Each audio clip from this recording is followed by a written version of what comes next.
Hello dear children, welcome back to your literature class.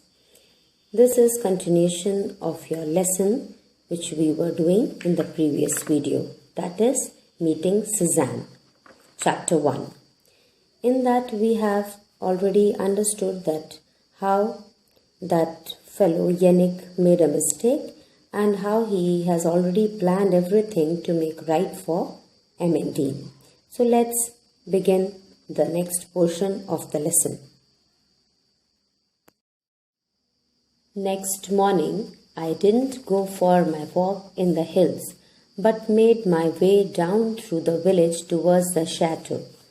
I waited till there was no one about. I climbed the gates easily enough, and then ran down through the trees.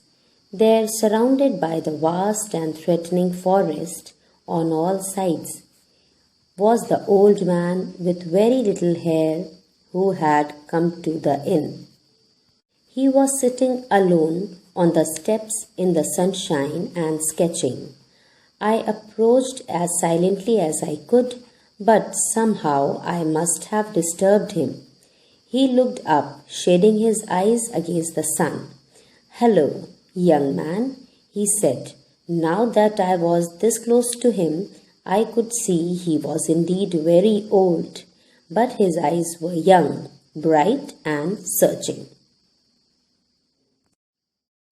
Explanation.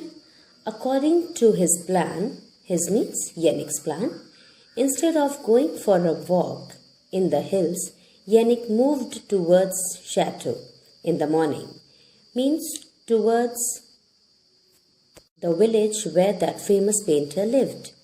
Yannick climbed the gates, and amidst the forest he finally found the old man, whom he was looking for.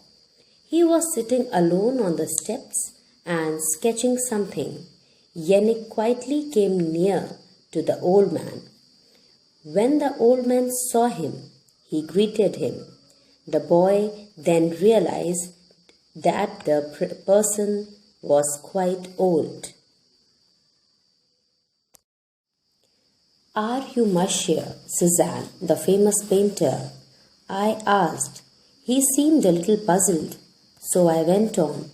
"My mother says you are the greatest painter in the world." He smiled and then laughed. "I think your mother's probably right," he said. "You clearly have a wise mother.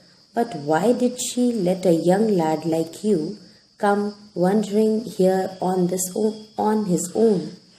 I explained why I had come and what I wanted. He looked at me with furrowed brows and said, "I remember you now from last night. Of course, I'll draw another picture for Bruno. What would he like? No, better still, what would you like?" Explanation. Yannick asked the old man whether his name was Cézanne, the famous painter.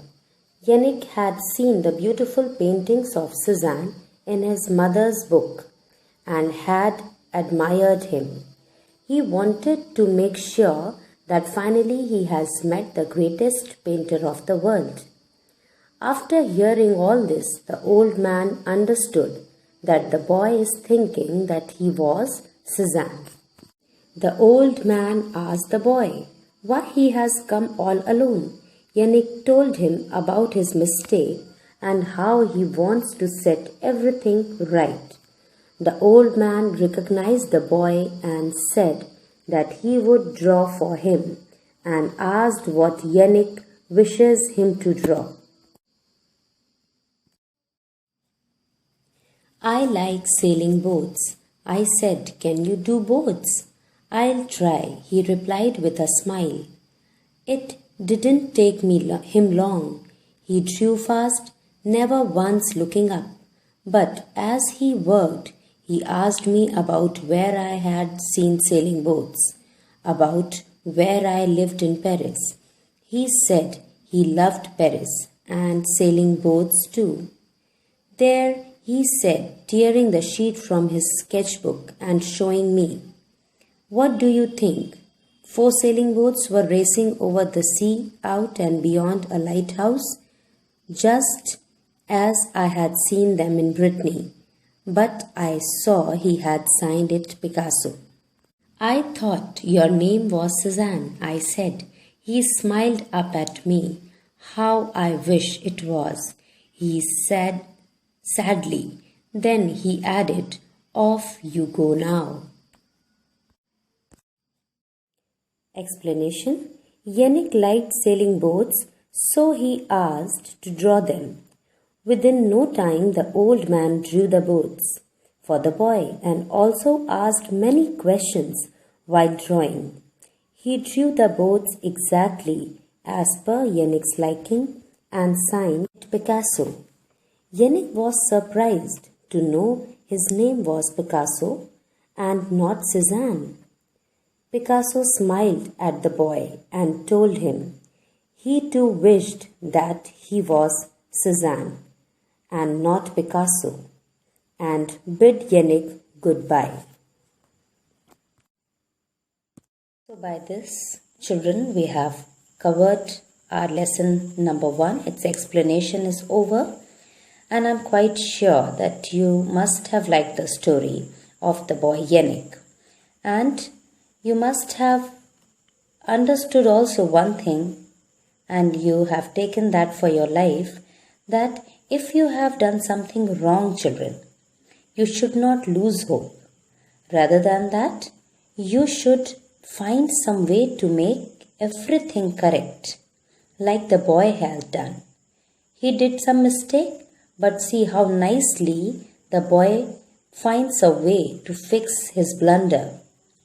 Everything he made it correct and definitely made everybody happy by doing all that he did. Take care and bye, children. So by this,